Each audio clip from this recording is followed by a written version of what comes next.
Okay. Uh, for today's class, actually we are going to move on to a new chapter.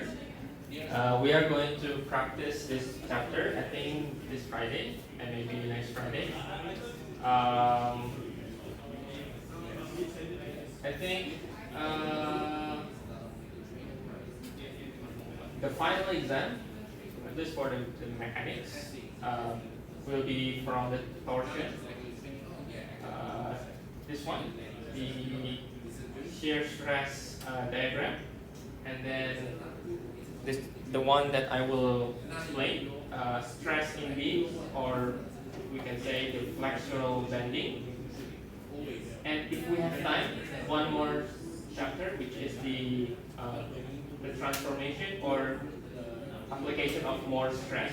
If not, then maybe the Mohr circle, I will give you just an addition for which is for your information, just additional content, not included in the final exam. So mainly final exam, perhaps the torsion, this one, and the one that I will share with you, the beams. Okay. But if you have time, maybe add one more, which is the Mohr circle.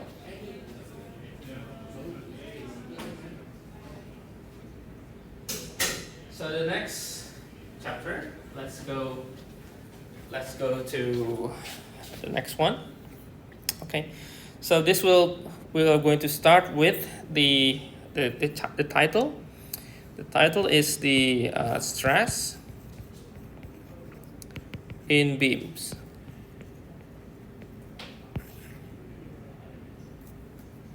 Okay.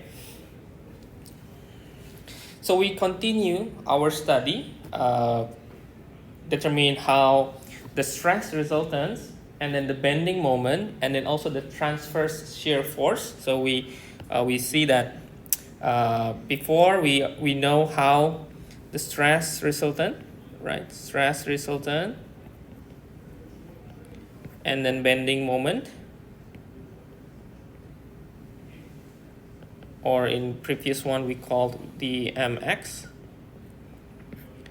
and then the shear force. In the previous one we used this mv, the diagram, right? They are all related to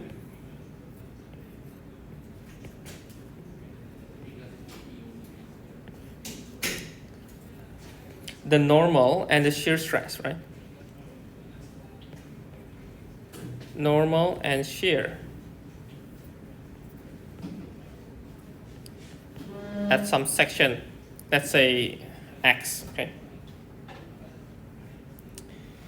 And if we take some example, okay, if we take some loads or any transverse forces or any couples, then we apply to beam, and we can see that sometimes we see these beams here. This is the original shape.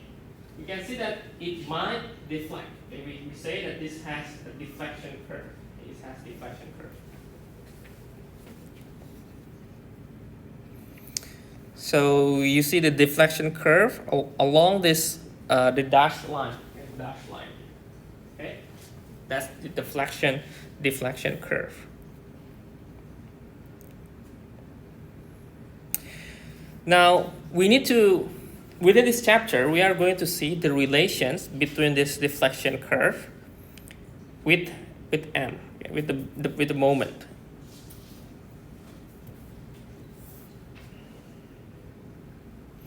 So you will see that we are going to see the distribution of the normal stress, which is going to be described here, just as random distributions. Okay, so you can see this is distribution, stress distribution, or we say normal stress, or the sigma.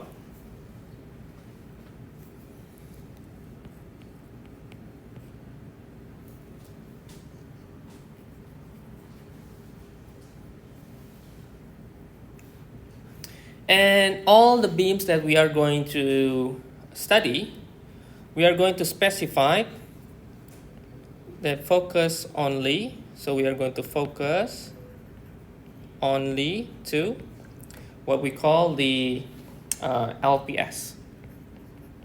What is LPS? This is longitudinal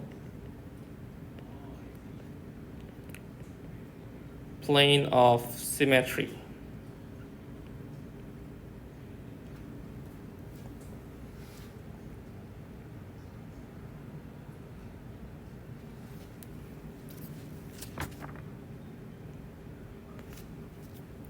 So this is how we take the LPS, if you see the picture on the right.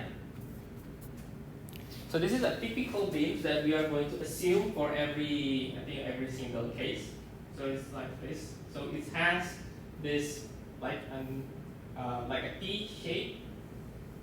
If you see from the cross section, this is like this. So we are going to focus on that. So it will have certain area, and then we will see that it also has a certain inertia. Later we are going to see the relation between the stress and the inertia, and the moment and the inertia. Okay.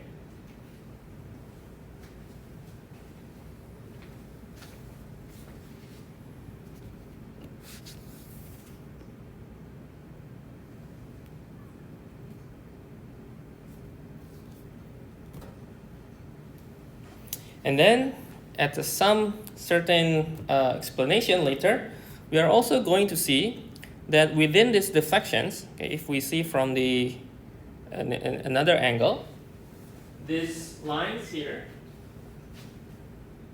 So if we suppose we are going to have two different sections, below here, okay, below this line, the dashed line, and above, right?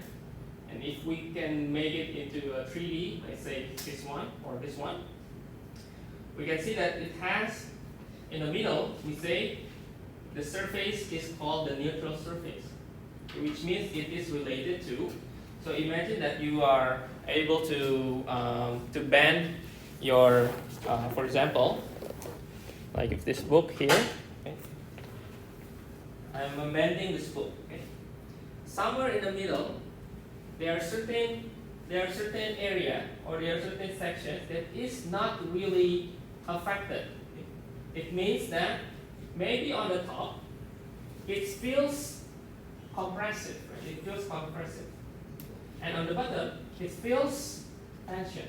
So there's two sides that has different criteria, compressive and tension, and this will be defined by this neutral surface. So we call this neutral surface. And I think one way to see is later we are going to see some problems that we need to define which one that has, or where is the neutral surface. Okay, maybe we have some distance here, and we need to also compute the distance where the neutral surface is located. Okay, so this is also important. So here, this is in between compressive area and tension.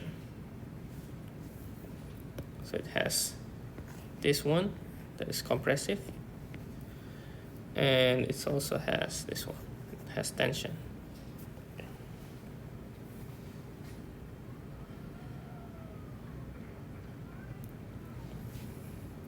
And of course, there will be some simplification later on, but if we see from our models, this is actually like a slice of like a cake, right? See that it's like a fiber or a cake that is having some slicing from bottom to the top, okay, and then we simplify and then take some I think simple assumptions. And I think to help us easy model our problems. Okay. Mm-hmm.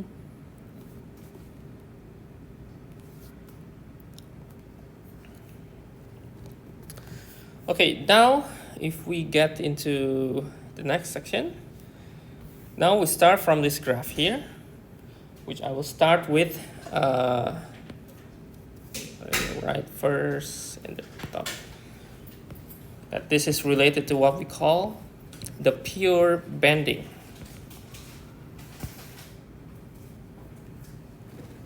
So the pure bending is located, or it's happened, we could say a segment whose material properties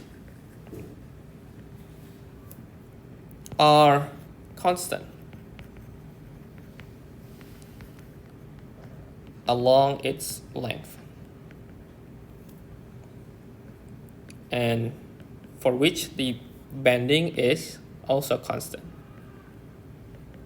So that's the conclusions. So this is also one assumption within our subject. So we are simplifying that this B, they are going to be constant in terms of property. And we can say that we just want to know the pure bending. So it will be very different if you are relating this case into a real world problem. That is perhaps not all material have a perfect properties, right? But this is, we do these simulations at least to get to know the behavior on only the bending, or we call later, we say the flexural strength. Okay, that is also material properties. I think you have heard before, perhaps. But if not, then we can have a discussion on that. Okay, that's related to bending, flexural strength.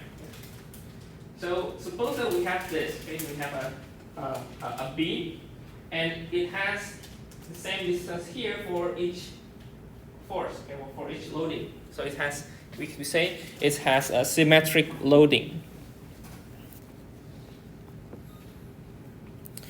So the segment between B and C, we say it is receiving, or the pure bending is happen between this. Okay, so between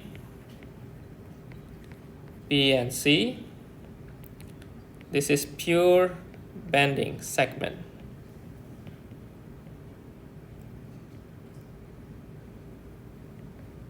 Because with pure bending, we are just focusing on the couple, okay, or the moment, and we say that the property is constant, and we say the bending moment is constant.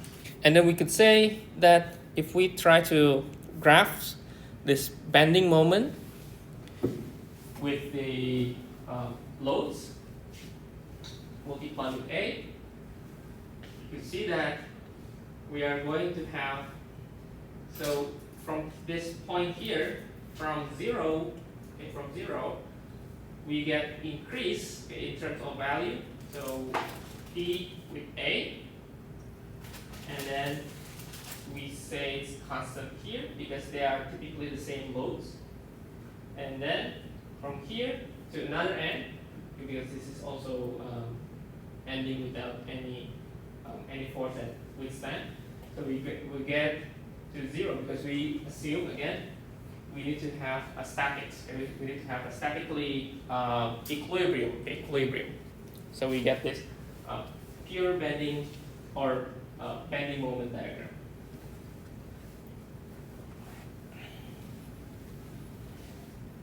Okay, now if we try to observe with some different condition, when the beam is loaded with this symmetric loading, we can see how the change in between these conditions.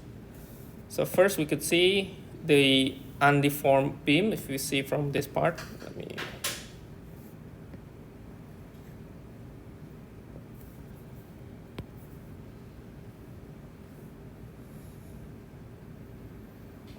So first is undeformed beam. Okay, and then we get the deflection curve. And then we see front face, and then we see from another from behind, back face of the deformed beam.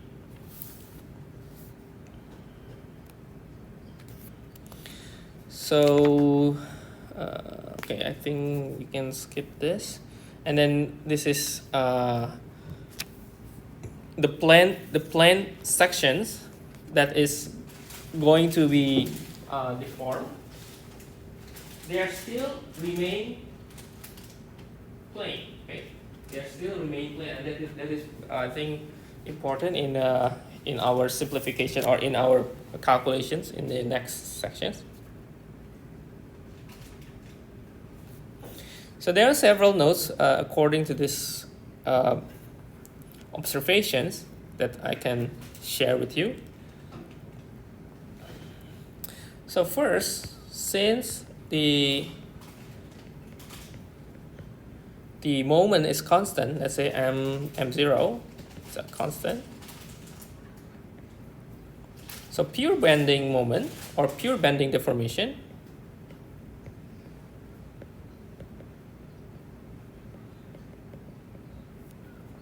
is uniform, okay, along the path. Okay. So anything, or let me write with different color. So anything at ABD also happen at the FGD. Okay, not FGD, EFG, sorry.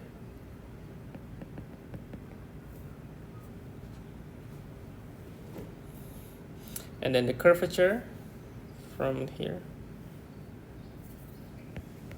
and then the curvature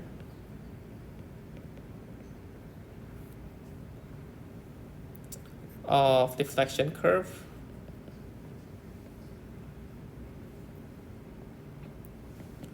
at the F with asterisk, which means this one, okay. This one here or this one, okay, the same, is the same at B, so same curvature. So it means the curve forms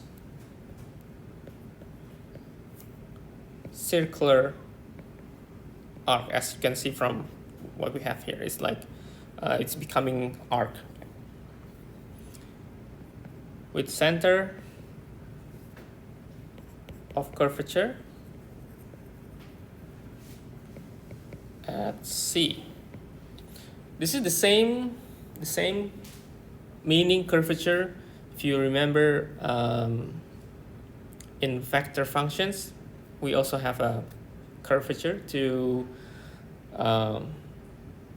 relate whether the curve is going smoothly or not. When you have a curve and you know there are some slope change, and how the slope change going smoothly, that is actually going to relate with the how high the curvature is or how low the curvature is.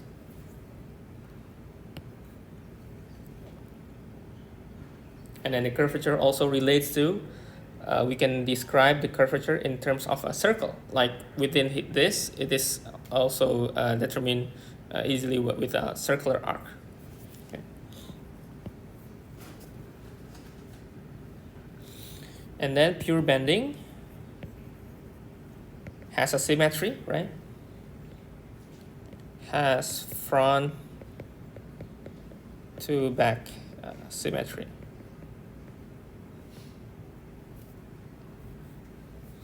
And you can see from the picture before that we can get in line with this. The ABD and then EFG, if we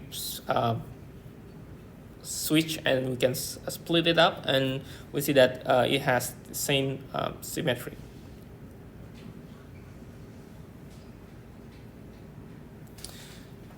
Okay, the last one, the one that is important, if you like, you can skip the three. So in summary, pure bending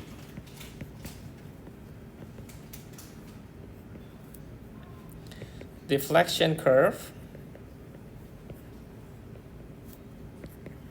forms circular arc, cross section remains in a plane, right?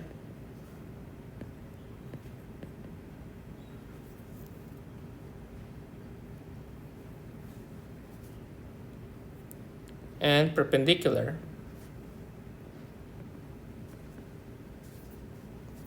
to a deflection curve.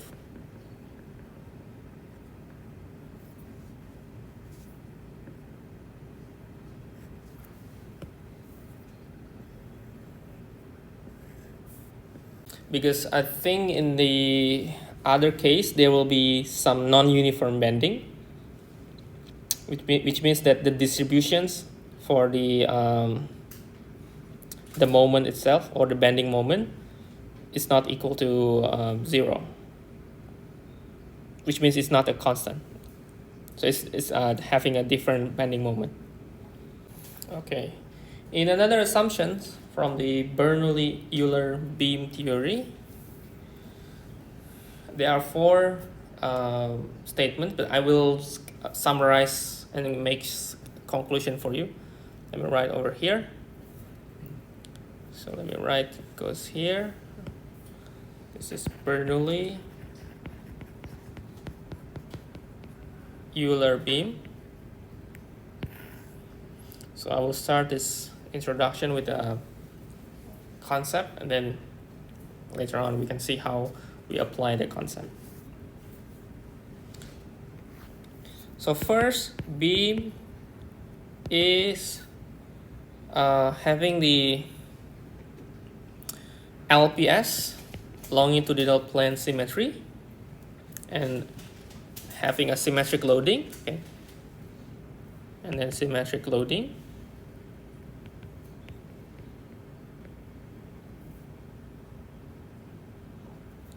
The plane that is getting symmetrical for this loading, we call the plane of bending. Okay, this is conclusion for the first one, the plane of bending. The second one, there will be neutral surface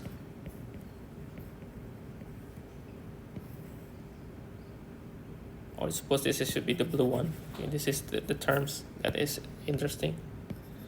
So neutral surface,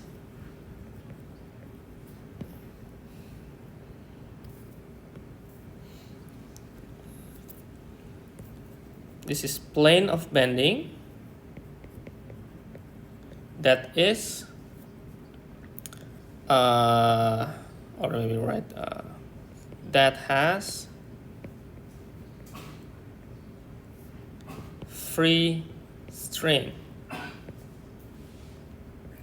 or in this case I can write just that the strain in the same axis is equal to 0 as the beam deforms.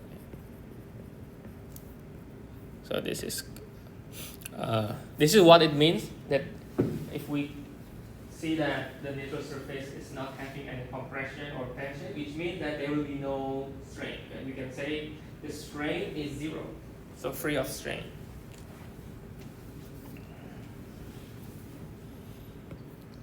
And then the number 3 is the same as what we have on the right.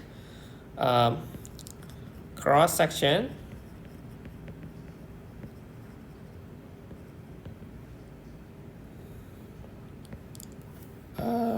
let me write here, is a plane,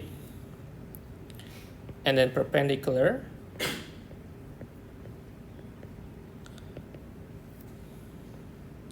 to axis of undeformed beam,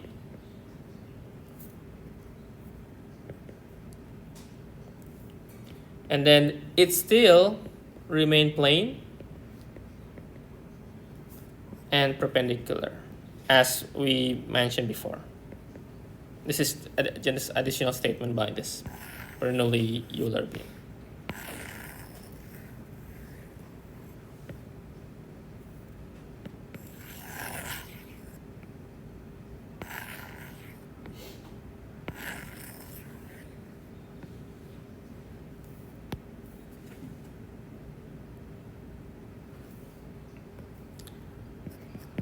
And we can ignore deformation in plane. Okay.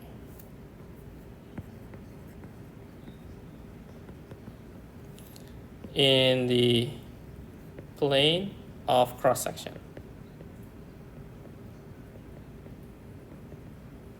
So any strain that is on the transverse axis will be ignored. Okay. So let me write here that the strain on the y and strain on the z will be ignored or neglected. So we are going to take all these 4 assumptions. Okay. So because of these assumptions, okay, from number 1 to number 4, we can say that in conclusions that the bending deformation, let me write with another color, is one statement. So bending deformation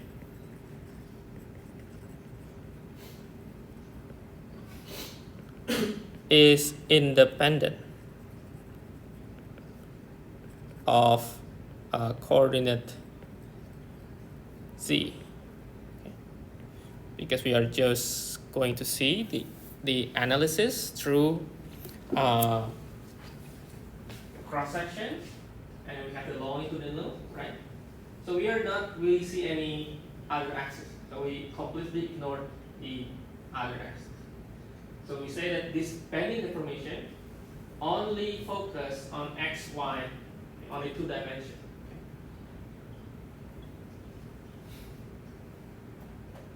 So we only focus on these cross sections, which is later related to inertia, but that will be later. So cross sections, and then any load that is going to transverse within the beam, and that's it. So it means we just focus on the 2 dimensions. So we say that bending deformation will be independent of z. So that means we can simplify our analysis. Okay, we can simplify our analysis, and then if we look at where is my? Okay, I forgot to mention one more. Okay.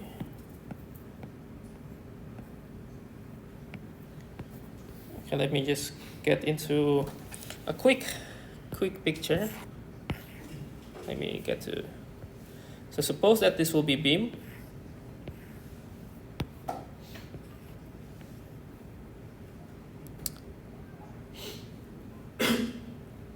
Okay, that has, let's say we have these segments here. I will name these segments A, B, and then in some between here, rename as P and Q. And of course, this Q relative to the axis, let's say we have a certain distance y. This is x-axis, y-axis, okay? And let's rename that this part here has distance. Let's say we are going to simplify this into like a small distance delta. And we say that this is the undeformed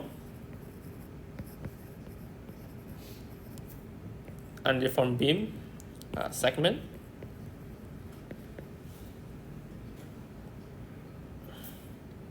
So this is delta x, but here I just want to get to the total distance x up until the A, and then it has some certain small segment. Okay.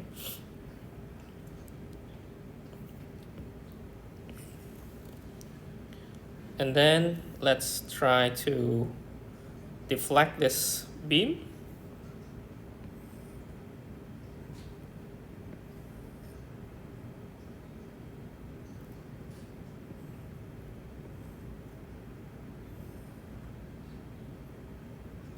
Okay. And let's say this is our P and Q within the new coordinates. So this is P with asterisk, this is after deflection. And this will be A asterisk and B asterisk, okay? And then this will be the same delta x within. And this will be the deflection curve.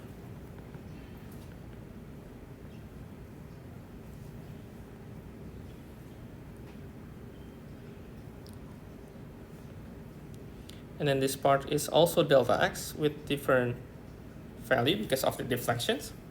And then you will see that it will go through. If we take these lines and connect all together, we're going to see that it has difference in angle. And this will be some C with asterisk that I will name this as a center of curvature. So if you remember the assumption from the previous segment that we say that every deflection that we say it will form an arc. Okay? So if we take this arc and then into one point, and if we take these two the segments within these two points, we are getting the angle. Okay, we have a difference in angle. So this is geometry deformation of the beam segment. Okay.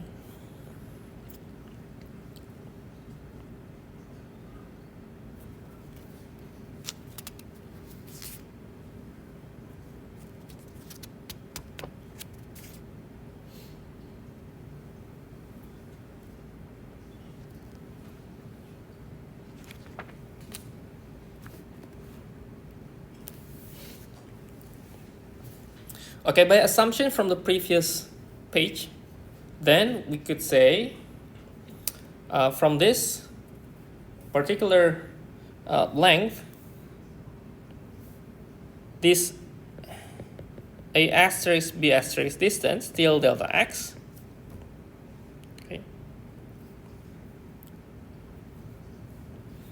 And then the A and P distance is still the same distance with AP. The distance, okay, let me write distance here.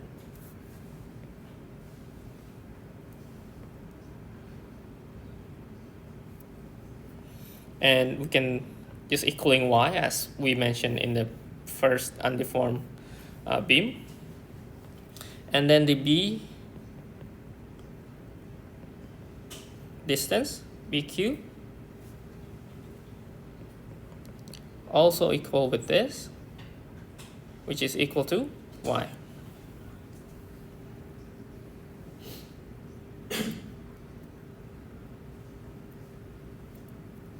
Okay, now if we take the strain formulations, let me move this first. Wait for a moment.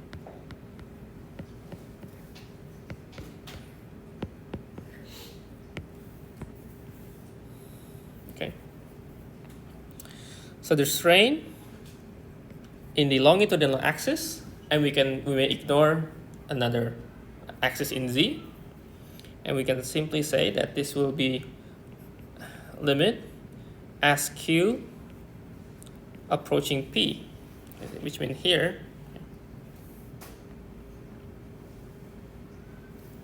and then we can see the distance, the p q distance minus pq distance divided with the original one. Okay. Remember, strain is coming from delta L over L, right? Or L0 if you would like. And as the Q getting closer to P, can say the limit of delta x is getting 0, right? So we say this is going to be approaching to this PQ. Okay, so we say the delta x getting 0.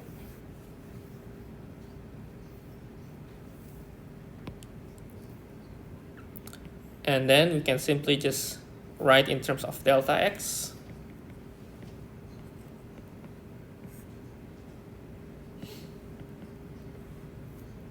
And suppose that if we take, I forgot to mention, because this is the circle, so suppose that this has a radius of rho. Okay, so this is radius.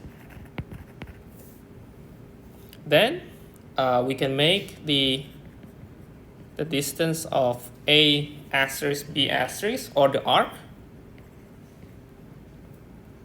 is equal to rho and theta. Or we can say the theta, because it's very small, we can say it's delta theta. And this will be equal to the delta x.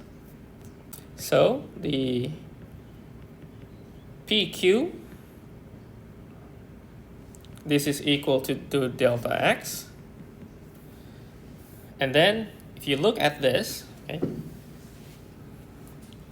we're going to see that since this is going to be y, okay, from the previous example here, so AP is y and BQ is another one, then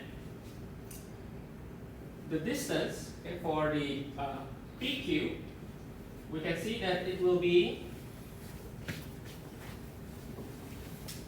equal the radius minus y multiplied with the delta theta. And let me write with the asterisk to mention that this is going to be really small.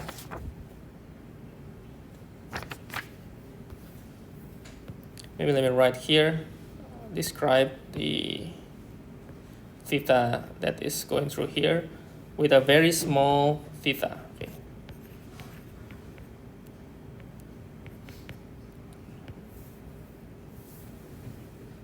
And then we can input the strain. So write again the limit. And then exchange all the delta with the our approach.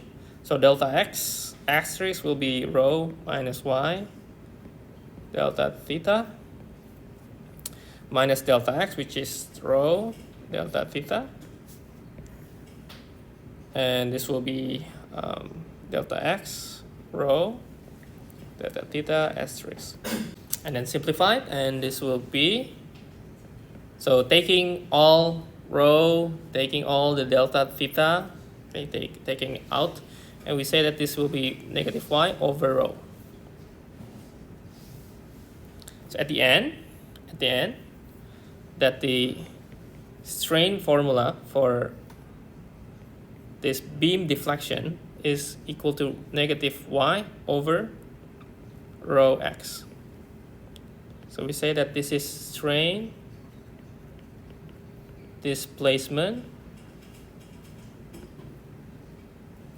equations. So here is the rho, the radius of curvature.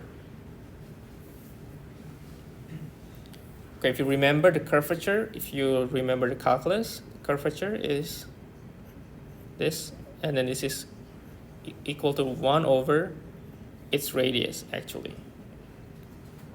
Radius it's of curvature, or 1 over rho. Okay, but I think I don't want to give you more trouble. Okay, let me erase that.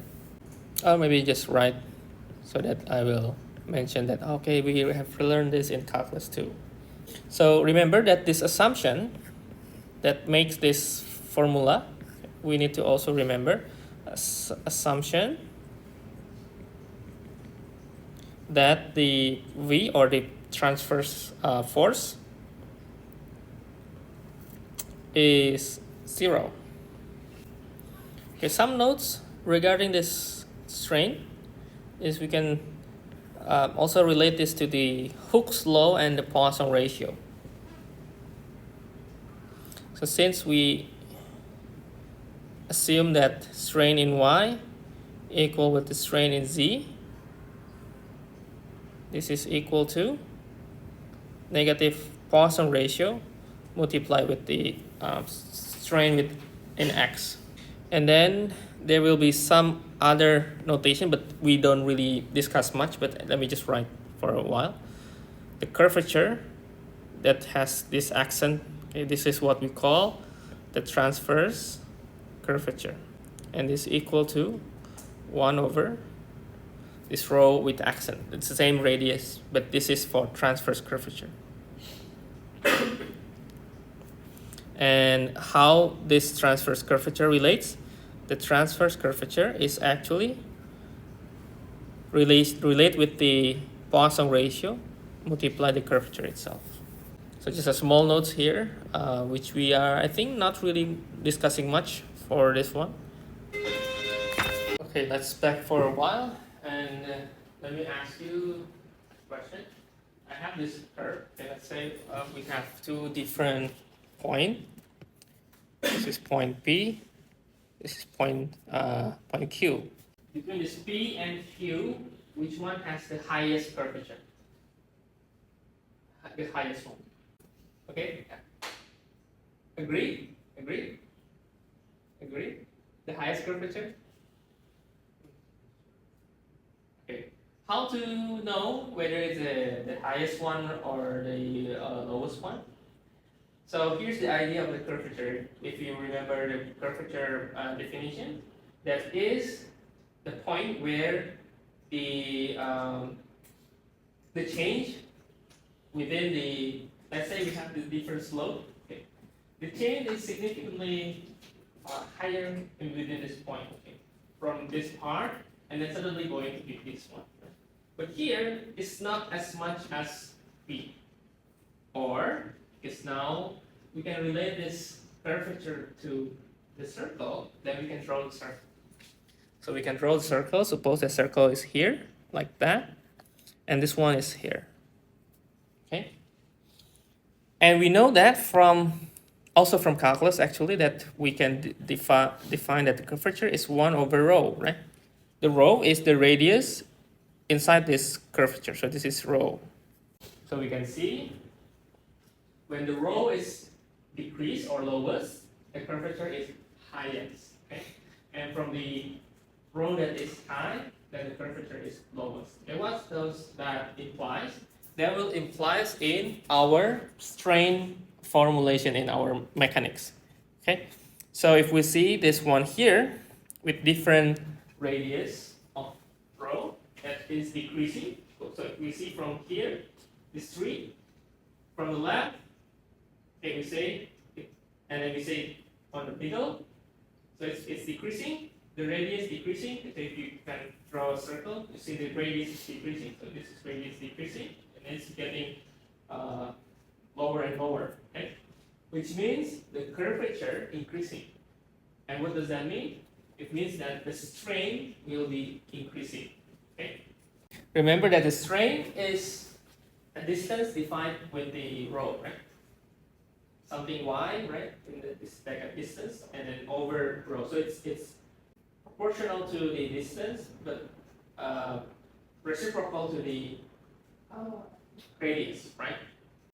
So let me write here, maybe here, in between. So the strain is proportional to y of or from neutral or neutral surface, right?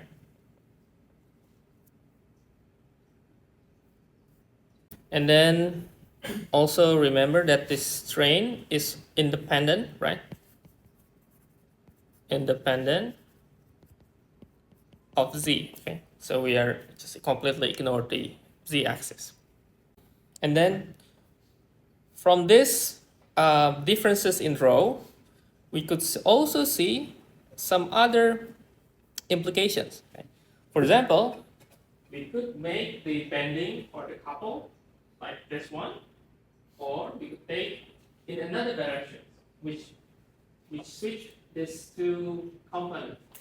So this one, the compression becomes tension, and tension becomes compression. And then we say that within this part, this is going to be our let's say our default, okay, to make it easy to understand. Let's say this is our default that is positive. So if something switch reverse, then it will be, we say it's negatively with the same perfection but negative. Okay. But what's more important is we could describe this compression tension and relate to the strain. Okay, if we take some graphs to describe in each segment how the strain will be. Okay, so if we take the graph, then we could say that we can have a linear section about that point. So if we take the strain and giving it to the, with respect to this y, you could see that the strain will be within the left side. This will be compressive, and the positive one will be the tension, and we can describe this into this diagram. Okay. So we could say that the strain is or vary linearly with y. And of course, we can say this because, again, the assumption that the material is independent of material property, as we mentioned at the very beginning of the lecture. Okay. So even though we have two different materials, as long as we can make the assumption clear for only the bending, we could still characterize or we could still observe this phenomenon. Okay, we are going to see later. We are going to see later on. Okay, let's go for a quick, simple illustration and continue a little bit on flexural stress.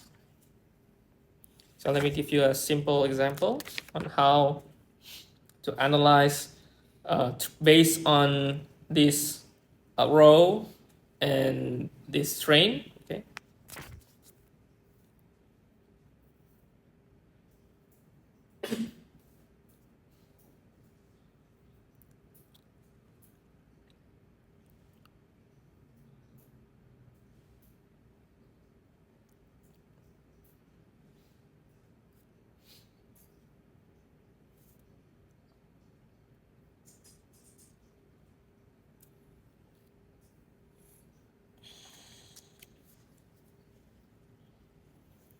Okay, now let's see this example here.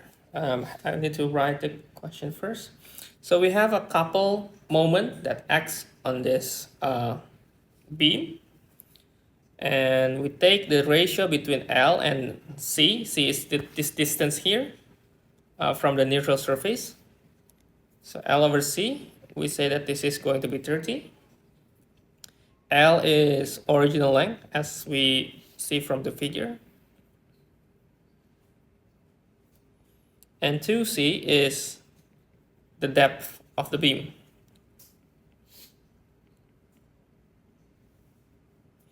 The questions, let me write the question here. Determine expression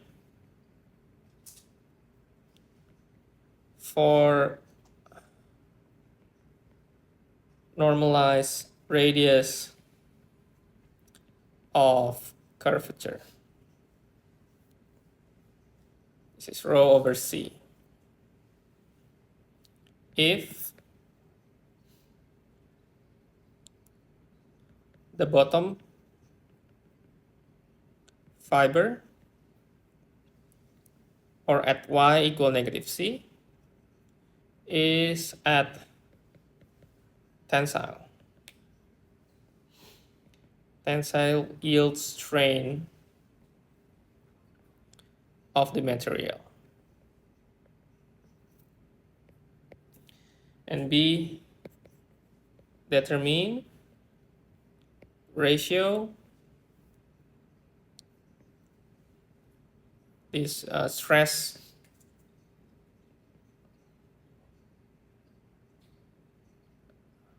or the displacement, displacement maximum over the C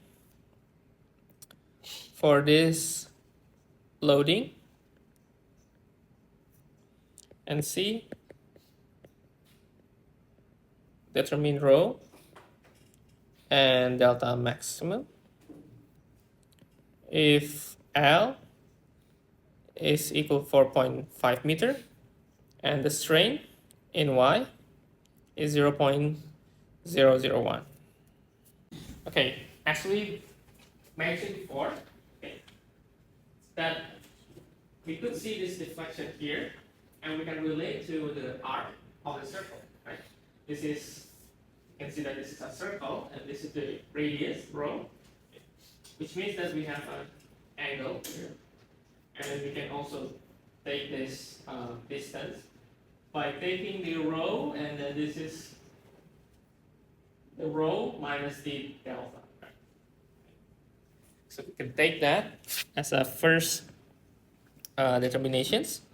So first we can simply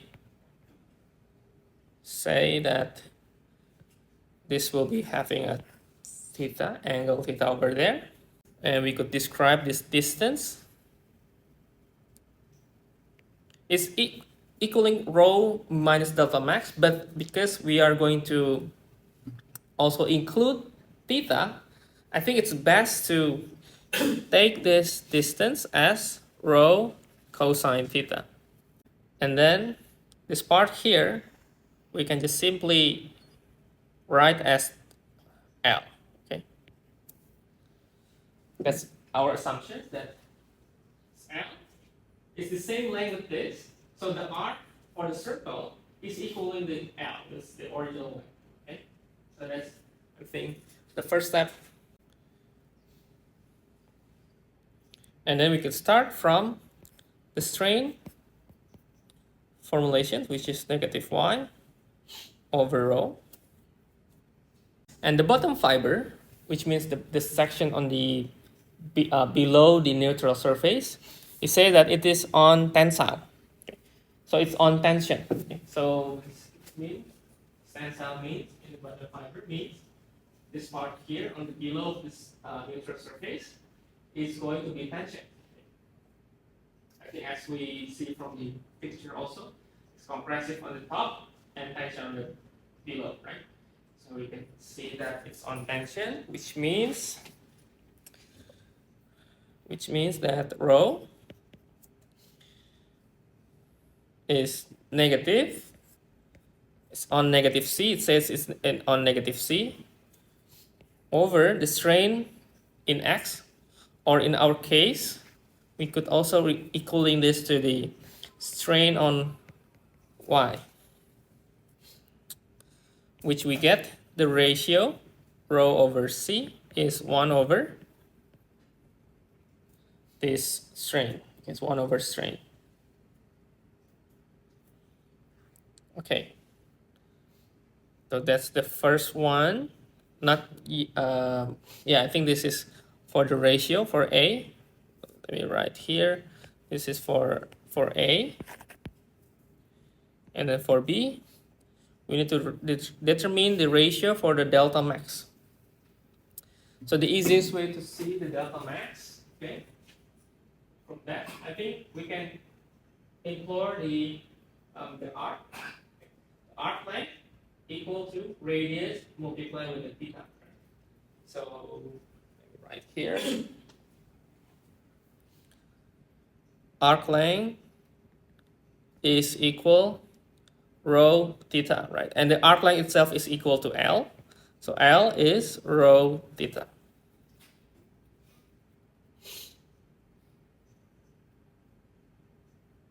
And rho itself is equal to rho cosine theta plus delta max.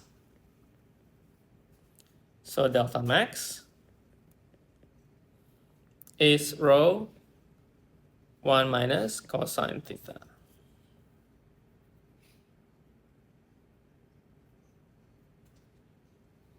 And then we could also apply this from this arc. You can see that theta is L over rho, right? And then rho is, we can implore from here, rho is C over strain.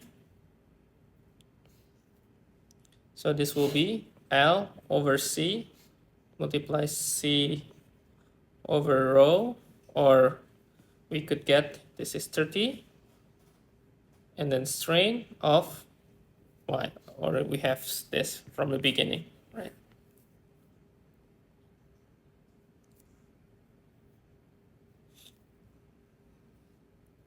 And then for C, determine rho and delta max if we have this value. So L is 4.5 and strain is 0.001. So theta is 30 multiply 0.001, or this will be 0.03 radians. And then rho is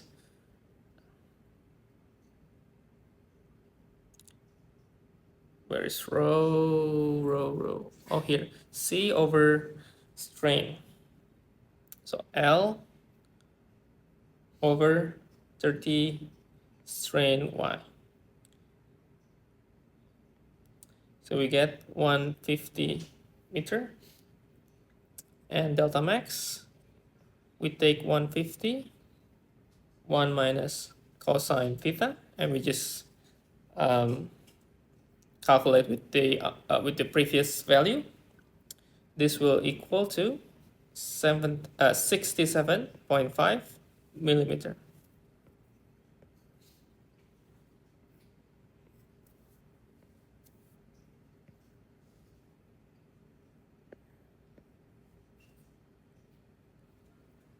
I think this is just using the geometric mathematics in geometry, right? Circle, arc, not really mechanical properties. Maybe just the formulation of the strain, okay. Extensional strain that is negative y over rho, but the rest is basically based on geometry. Okay. Okay, next one. Before this picture, let me explain a little bit what we are going to do. Let me put it down there. So this will be the flexural stress, okay, in linear elastic beams. So every time you heard the words linear elastic, it means that that will be our assumptions. Okay? Assumption that material will be linearly elastic, so the beam will be linearly elastic, and don't forget, need to be isotropic, which means that we assume that all segments will be uniform, right?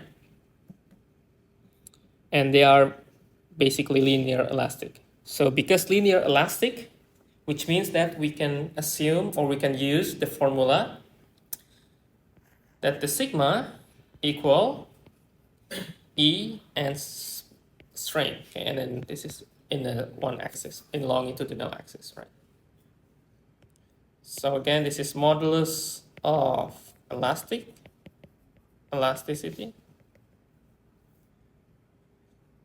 This is the normal stress, right? And this is the extensional strain. just a normal Hooke's law, right? Okay, so because of these assumptions, first, Hooke's law will be obeyed, right? And second, the transverse normal stress, y and z, this will be neglected, okay? As also we mentioned in the previous sections.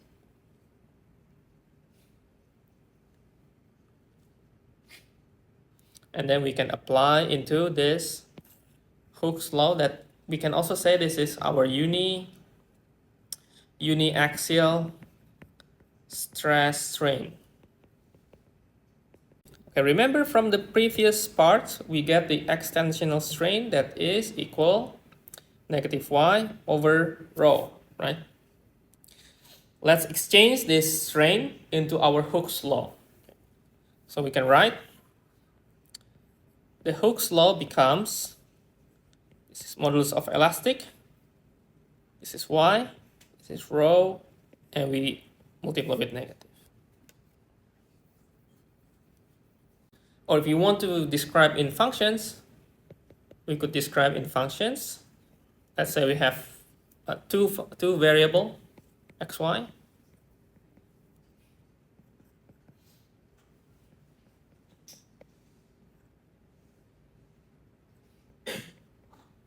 And then we can also describe, so let me box this first. This is very important to follow.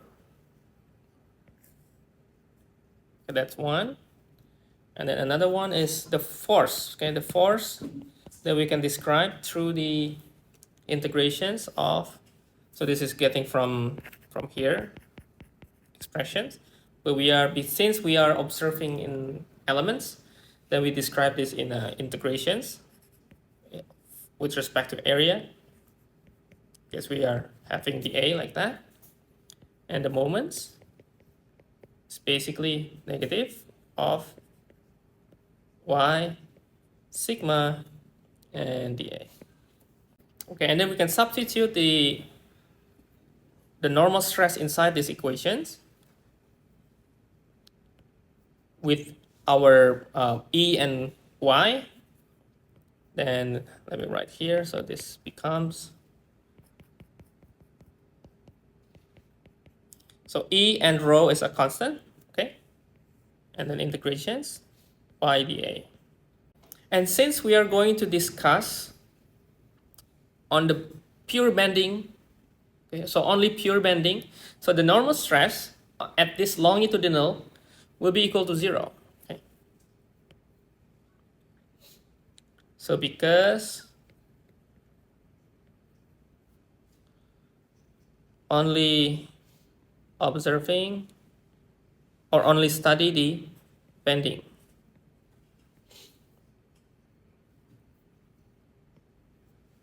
And then M,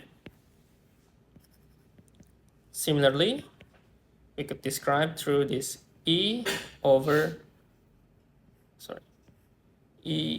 rho and the integration. And it becomes y squared because it's getting multiplied from the normal stress. And then another additional, that integration of dA, we can simply take A if this is with respect to A. And if we have y dA, this will be y with like dash line on the top, which means it's going to be the centroid. And the centroid is, let me write here. So y with dash is y coordinate of centroid in cross section.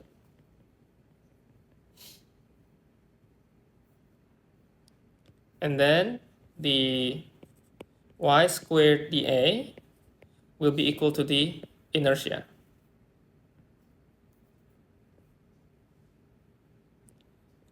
Area moment of inertia.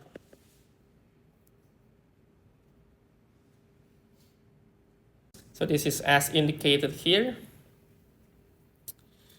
This is the picture that we focus on this integrations. So this will be the EF, okay, so EA. Or maybe let me write on, let me move this, it's going to be here, it's going to be there.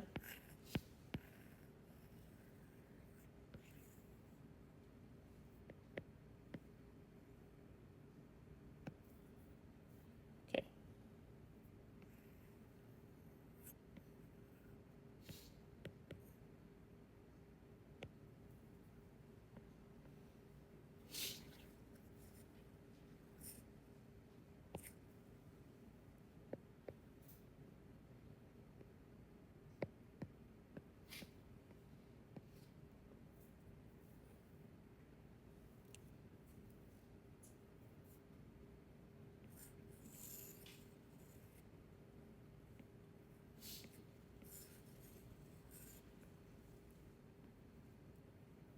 Resize a bit.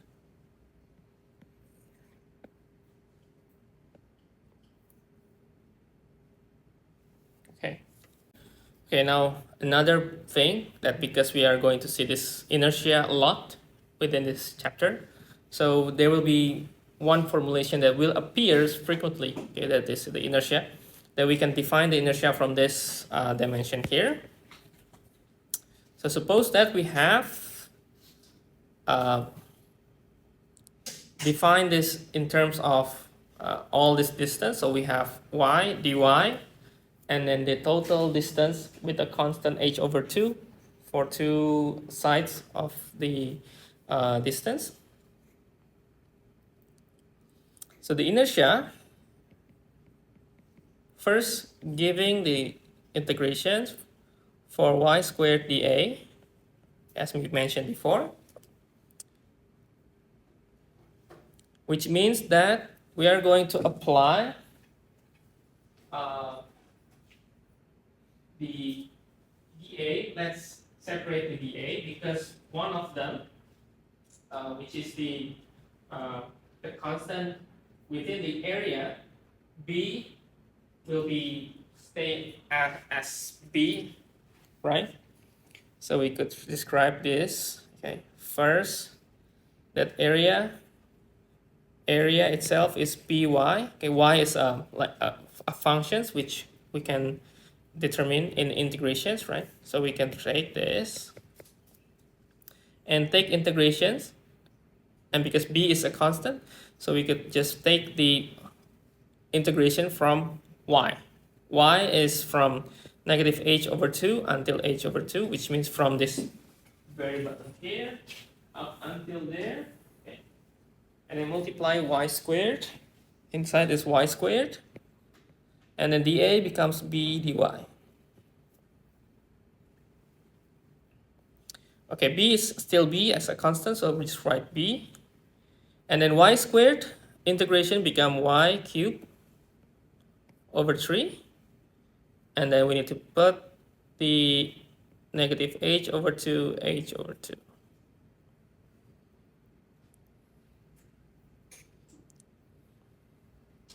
And then this will be equal to bh cubed over 12. And this will be very, very frequently appear as your formula to be used on inertia.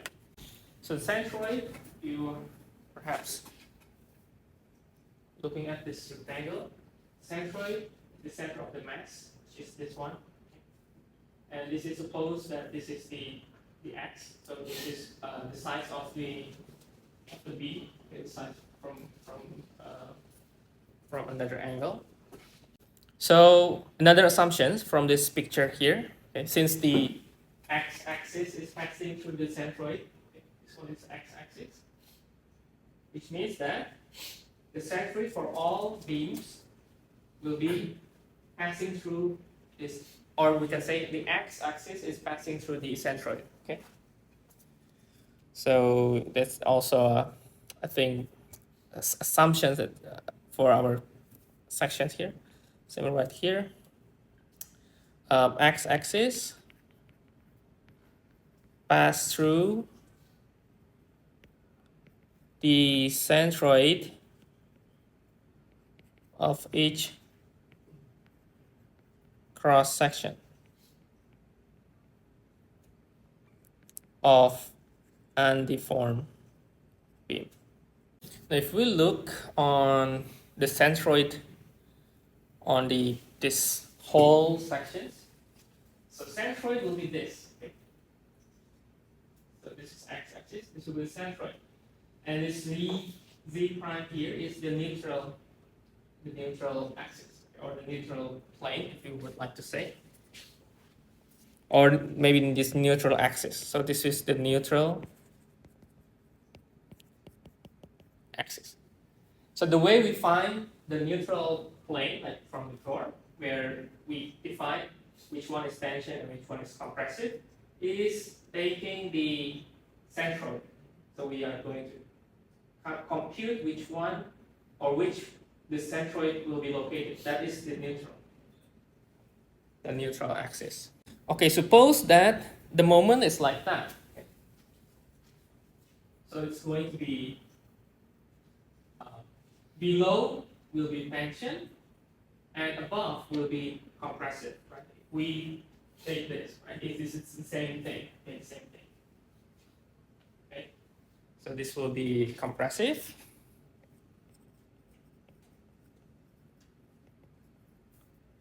This will be tension, right?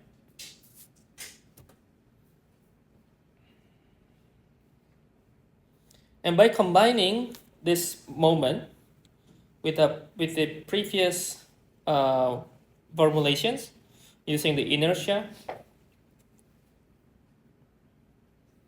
let me write here, this one here. So if we combine this inside, it's inertia coming together into our equations. So we could also rewrite the moment in terms of inertia. So equal to E inertia over rho. Or we could write M, E, I, and then the curvature. This is what we call the moment curvature equation.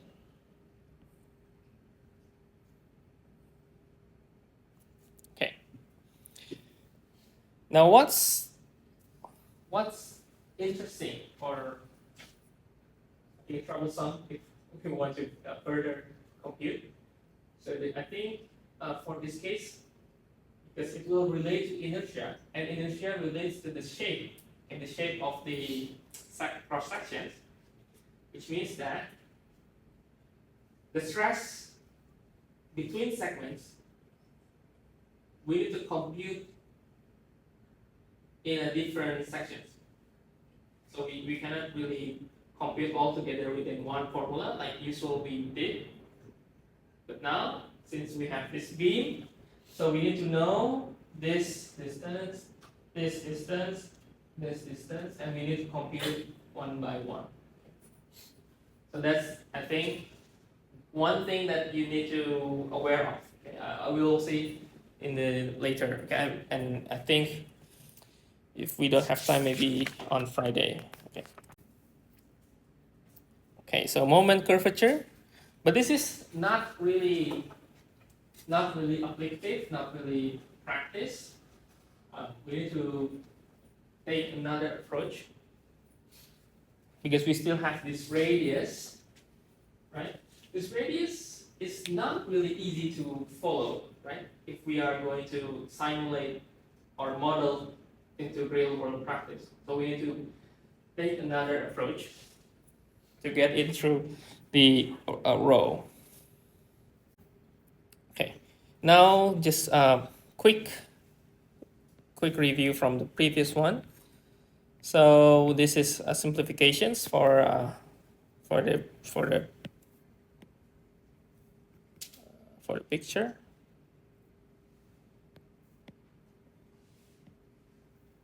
Okay. So this is centroid cross sections. We see the neutral axis, we see the compression, and we see the tension that will apply. Okay, because of the bending moment. Okay, so we are still observed in pure bending. Okay. Notice that from the continuation from before, that the curvature is related to 1 over the radius, right? 1 over rho. And then E multiplied with I is we call the flexural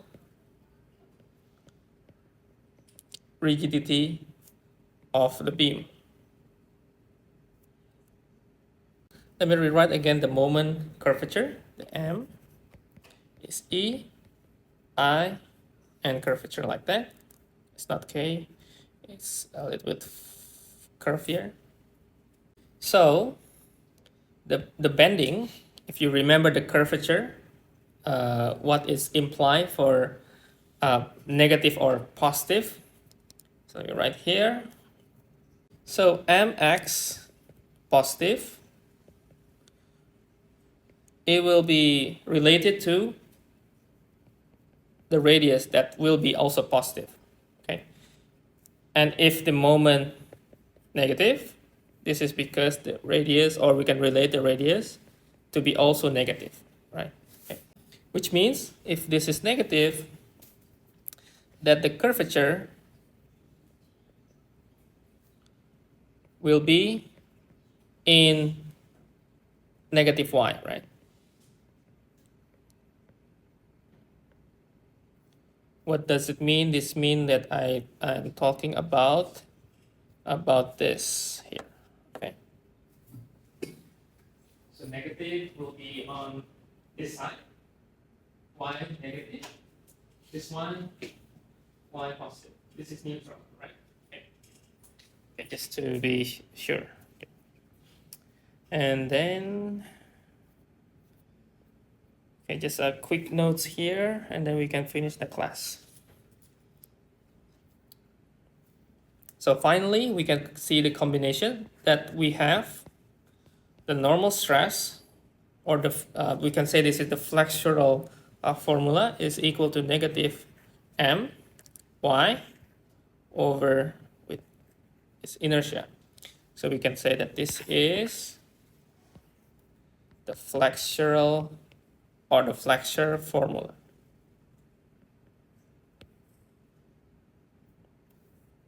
And of course, assumptions is still applied, which means the plane still remain a plane, linearly elastic, okay, and so forth and so on.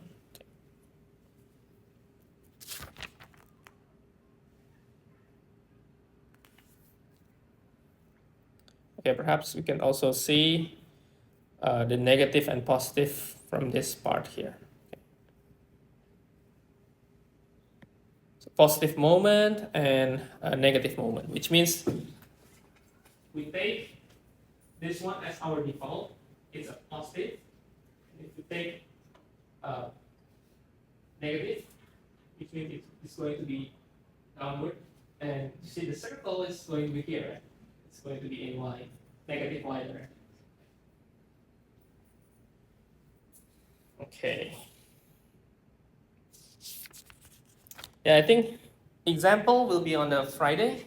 So we are going to see how we are going to apply this flexural formula and the linear elastic assumptions. How we apply that on a real practice. I think on Friday. So I will end the lecture up until here.